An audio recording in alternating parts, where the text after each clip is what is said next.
can start with noticing that we are breathing.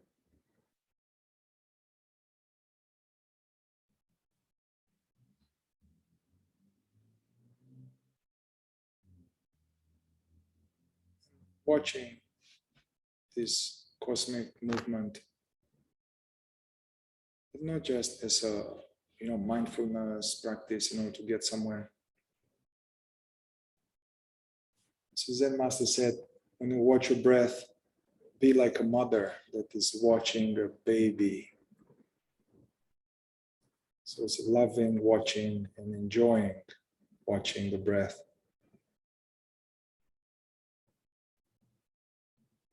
Let's stay with that for a few minutes.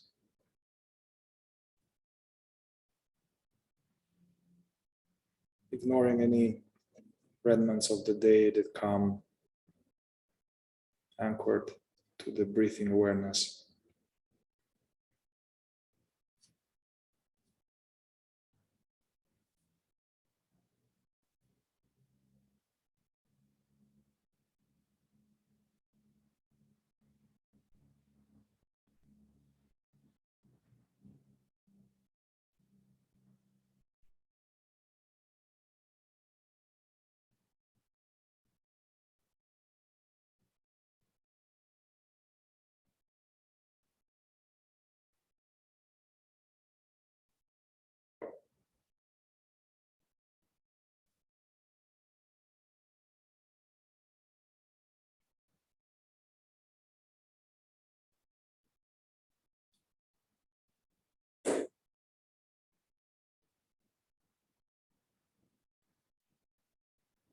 So we continue watching the movement of the breathing.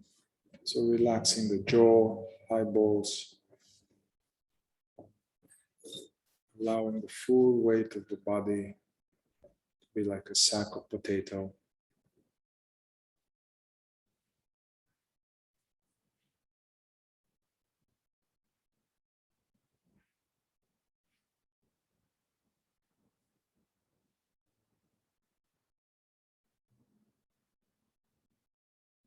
Whenever you catch yourself, you've become a taxi, go somewhere with some thought, you can jump off,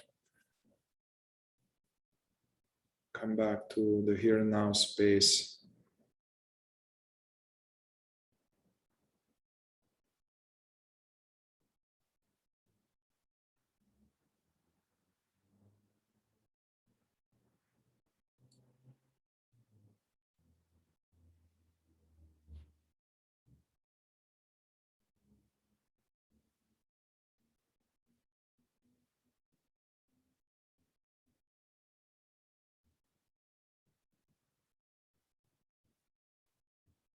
They say in these teachings that breathing awareness is a portal into the now, the present.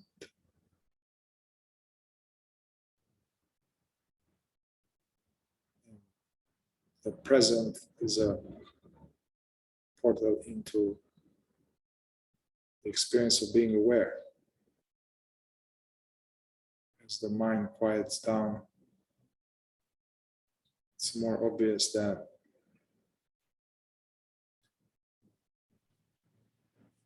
there is something that is effortlessly aware, perceiving. It's natural.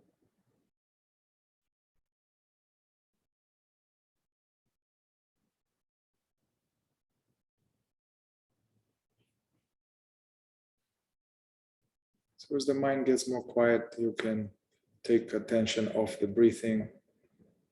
Notice this inner spaciousness.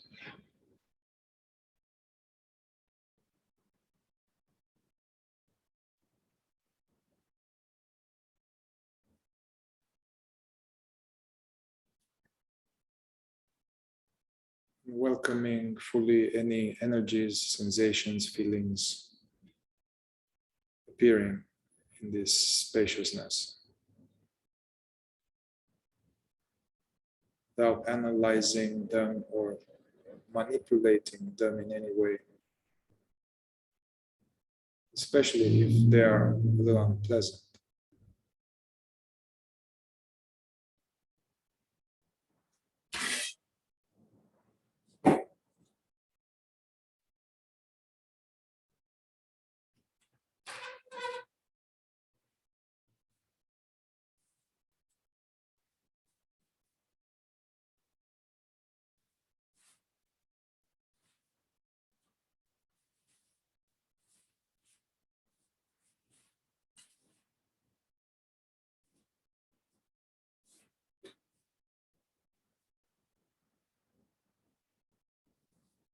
Watching and resisting the tendency to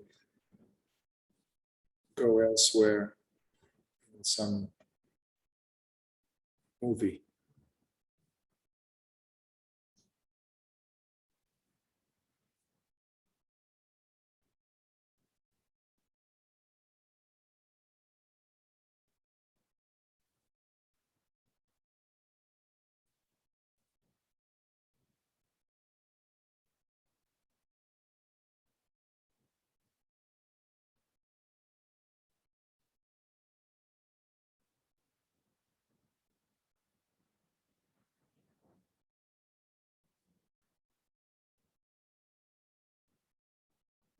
It's natural if, as the mind gets more quiet, that we are noticing things in the energy body, the inner body. It's like the feeling body comes out of the woodwork of busy and focusing on stuff.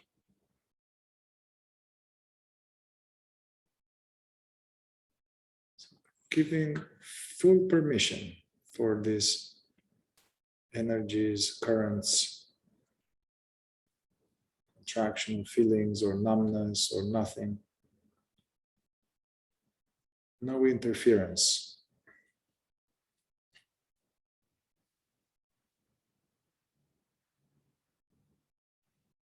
Relaxing the focus, so we're not focusing into some part of the chest, something. Open, diffuse, alertness.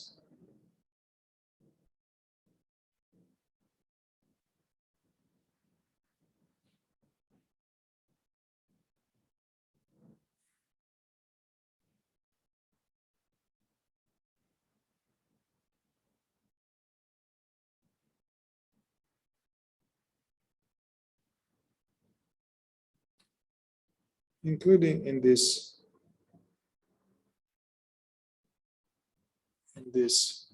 open, aware space, also sounds, images, temperature, sensations.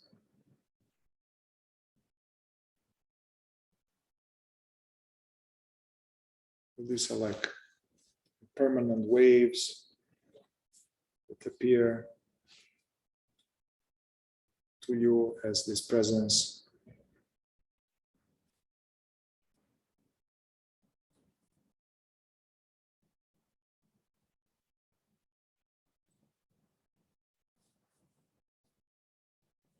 Initially, when we are new to this, it's some kind of strain. We are straining somehow to meditate or to be present.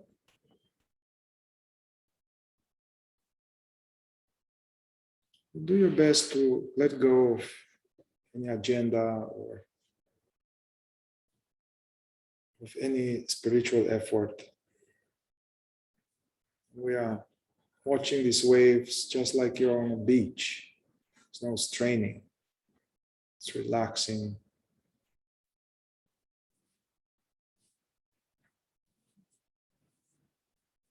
Whatever is there, allowing things to be as they are.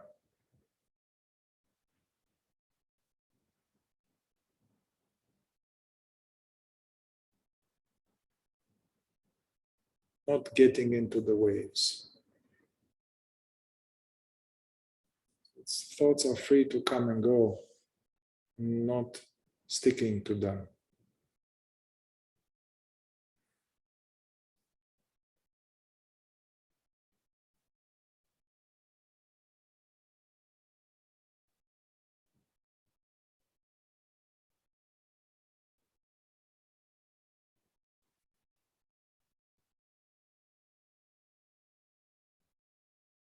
notice that all of these phenomena are happening by themselves.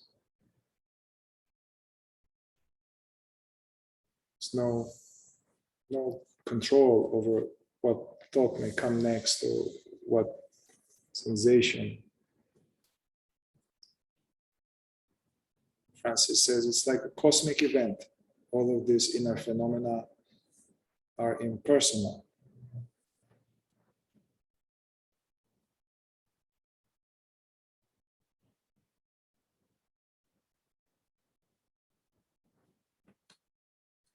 Just don't believe me, just check out for yourself. Things are happening, appearing by themselves.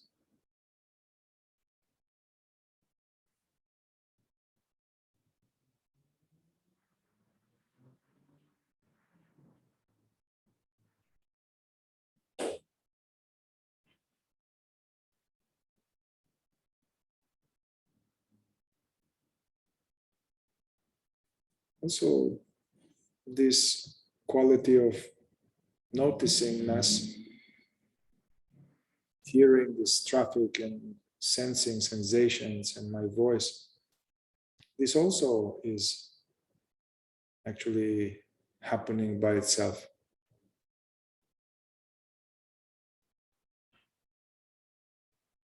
It's impersonal too.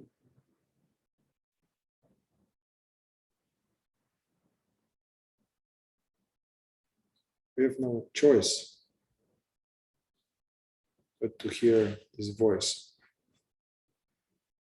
or sense or seeing thoughts or images or sensations.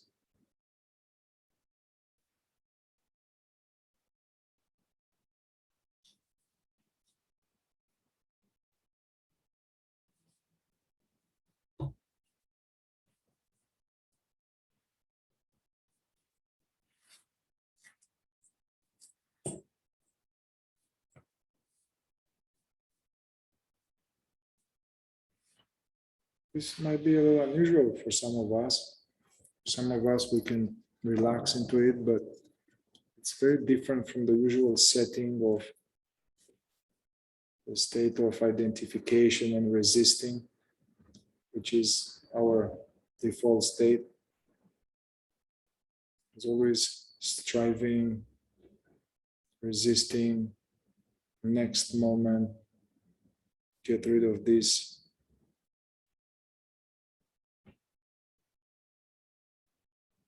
So for this time we have now,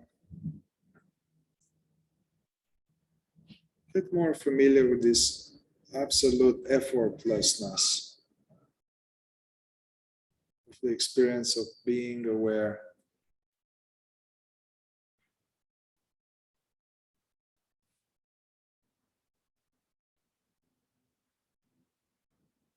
The symbol, instead of seeing like a tense meditator striving, see it more like you are slipping into a perfect hot spring. That's more like the attitude of true meditation. Allowing the body and the mind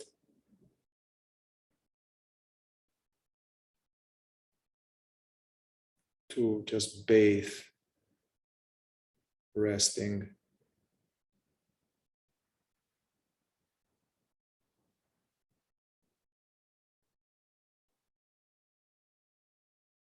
It's our true nature is just here, alive.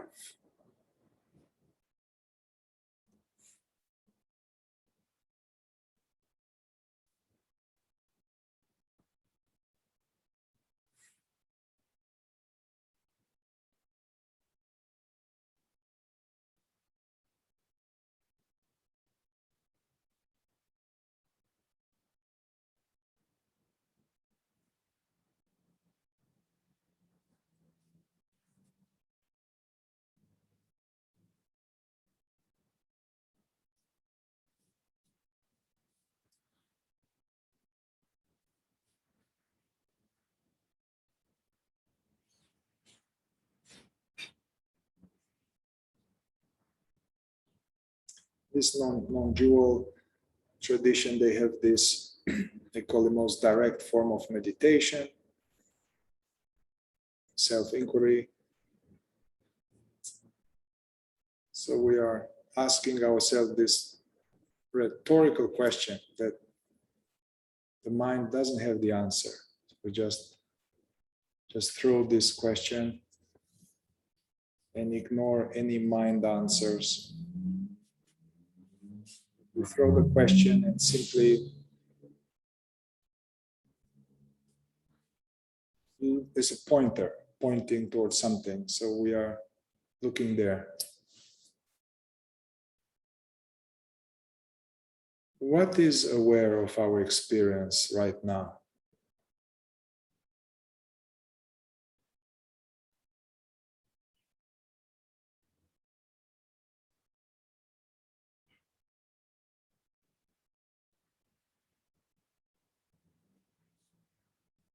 This is not the question for the mind like in school.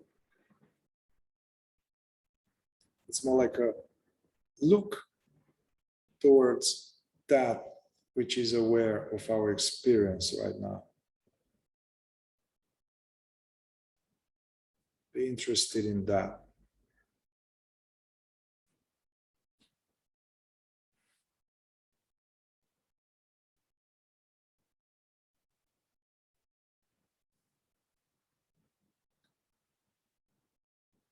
What is aware of the breathing?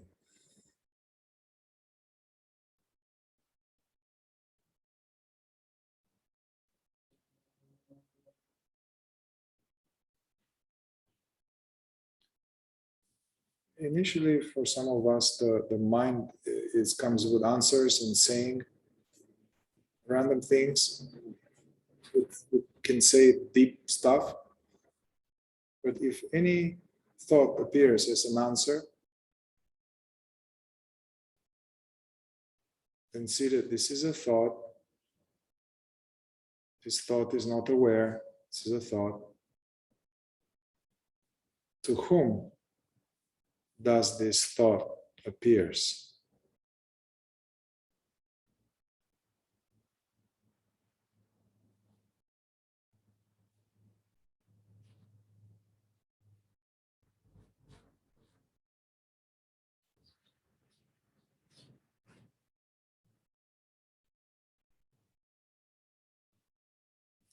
If for some of us, we drop this question, what is aware? Then it's like nothing comes and it's just some sense of nothing, empty. Just marinate there. It's good.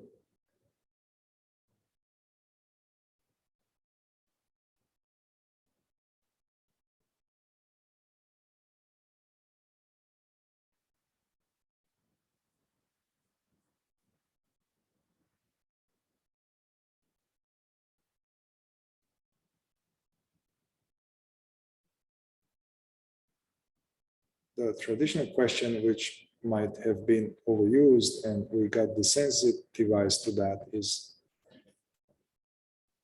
who am I? Who am I? But all of these questions, they are different variations pointing to the same reality. Who am I? What is aware of this voice?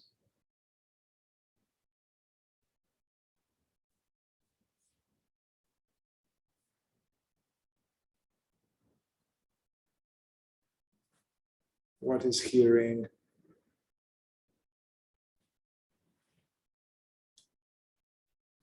Even like the deficiency stories we have, they appear. To whom do they appear?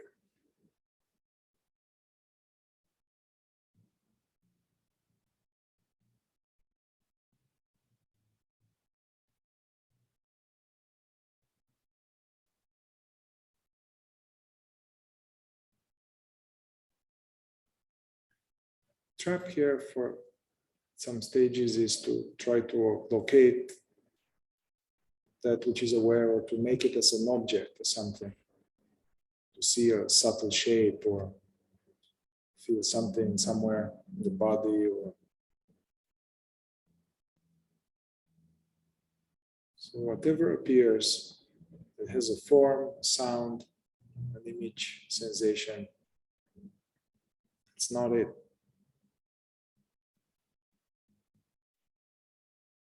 So we don't land anywhere.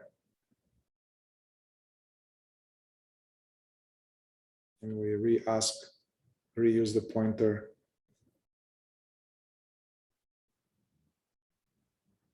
What is that which is aware of these sounds, without which there wouldn't be any sounds to be heard?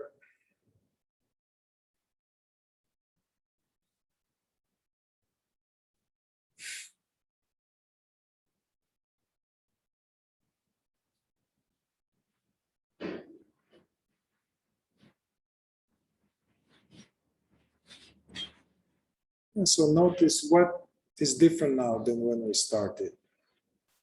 What's the state of the mind chatter? What's the state of the body now, as we are interested in that which perceives?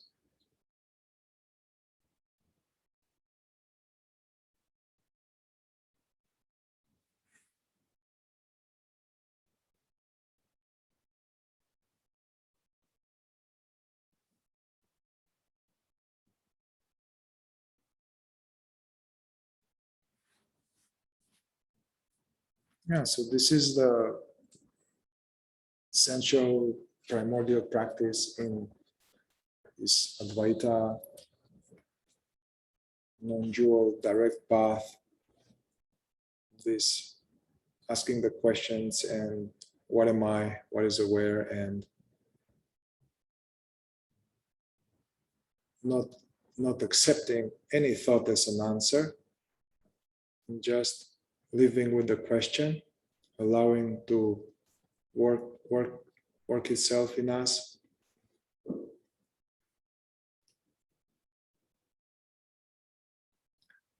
This is slightly different than in Buddhism. Buddhism is more like we are more somehow familiar with it, with witnessing phenomena that come and go.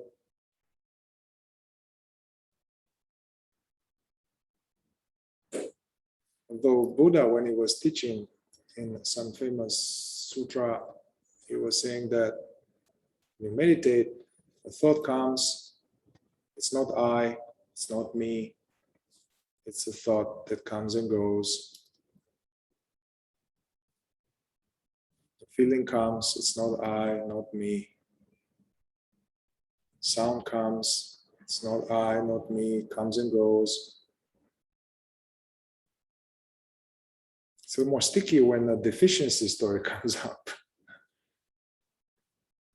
I'm bad, or I'm alone, or I'm unsafe. But that also, it's a mixture of thought, feelings. Deficiency story comes. It's not I, it's not me. But these two, the Buddhist and the non-dual, they are Advaita, they go together actually. It's hard to do self-inquiry, ask, being busy and then straight up ask, what am I? Nothing, it's not going to work. So a little bit of witnessing quiets the mind, and the mind is less busy, there are more chances to notice that which is aware of the mind.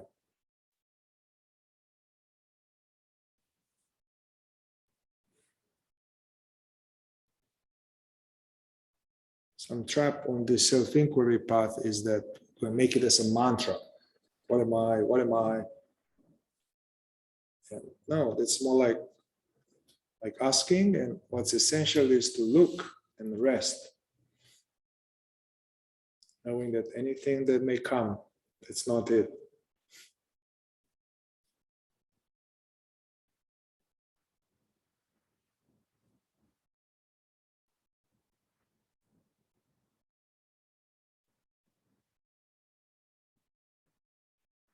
remember to have the attention not focusing into something. Why?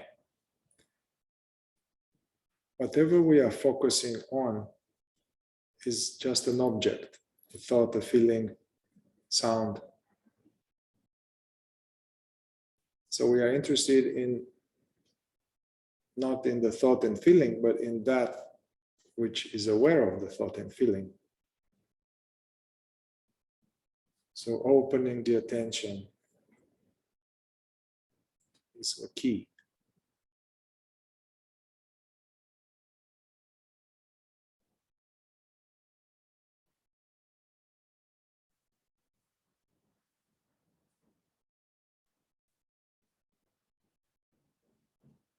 So often when we have some sense of contraction or sense of separation, pain body in the body, we focus on it with the subconscious agenda to troubleshoot it and try to get rid of it, which keeps it more in place. And often just opening the attention and releasing custody over that sensation gives it a chance to move.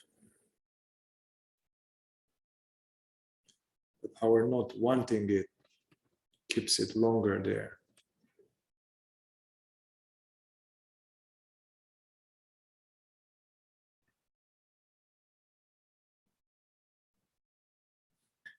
Now, another trap or another good pointer for people who have already been, some of us already been looking into this for quite some time. What am I? Some of us, we kind of got it experientially. We got the answer experientially, so we can tune knowingly into this sense of aware, open, aware background. It's all words, I'm trying words. Aware silence, presence. So if we can consciously access that, and we already know that, as Francis would say, you don't need to ask what am I all the time. It's more like now stay there, abide there, enjoy.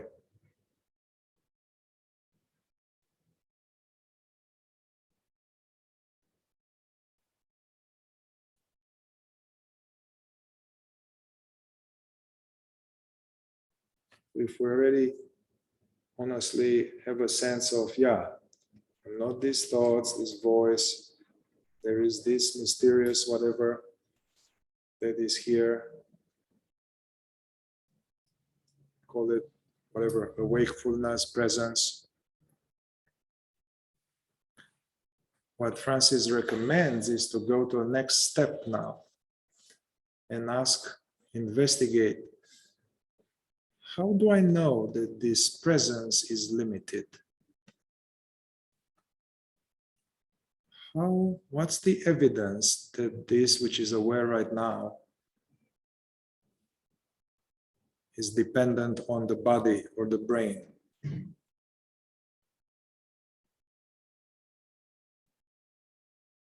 Do I see a border to this aware presence? This is our next step to explore, to verify whether this presence is limited or not.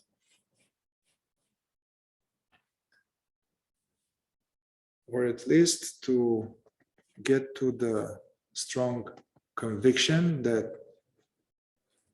I have absolutely no evidence of my belief that this presence is limited. And that is very good.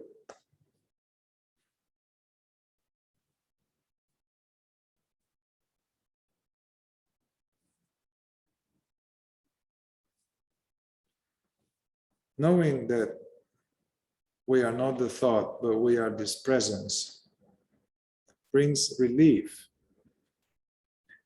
But if we believe that this presence is personal and limited, then actually that's still suffering there.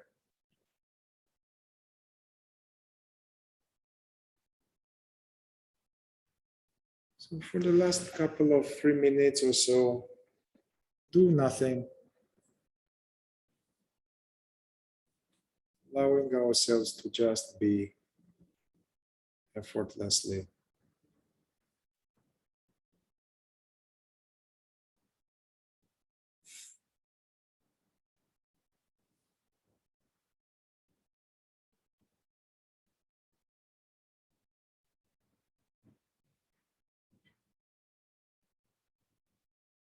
It's okay to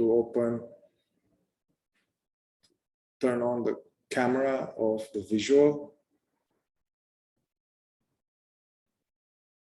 or alternate opening the eyelids or closing them back.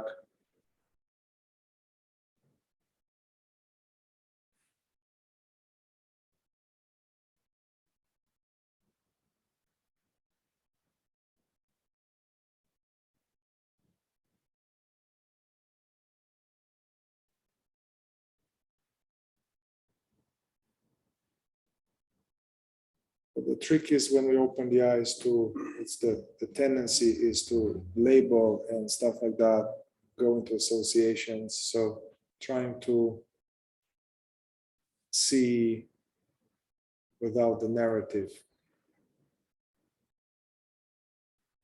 If there's a narrative, to be aware of the narrative.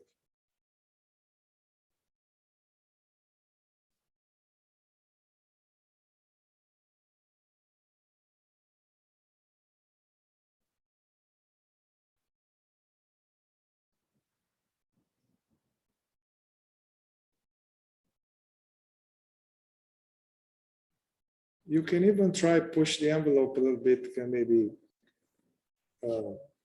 some eye gazing of someone.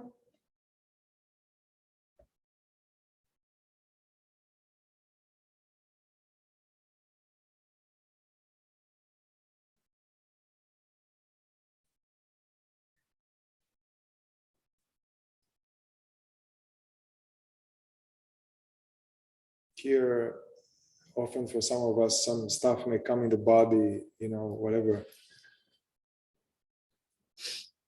programs. So we watch them.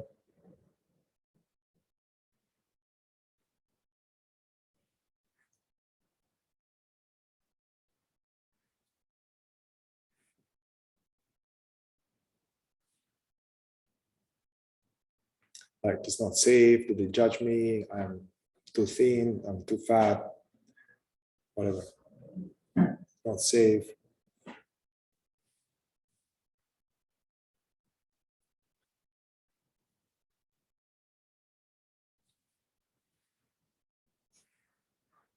Okie dokie.